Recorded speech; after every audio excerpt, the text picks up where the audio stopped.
Good morning, January 6, 2025 here in Maryland. This morning we woke up to about 2 inches of snow and it's still falling. School has been canceled, and as for me, work has been postponed until further notice. My bird food has been covered by the snow, so I put 2 more cups of bird food on top of the snow. That way the birds have easier access to the food and they don't have to bury their faces into the snow while searching for food.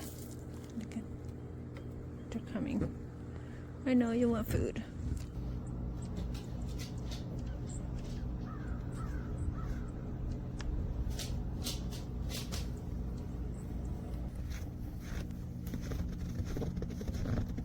Leave them alone.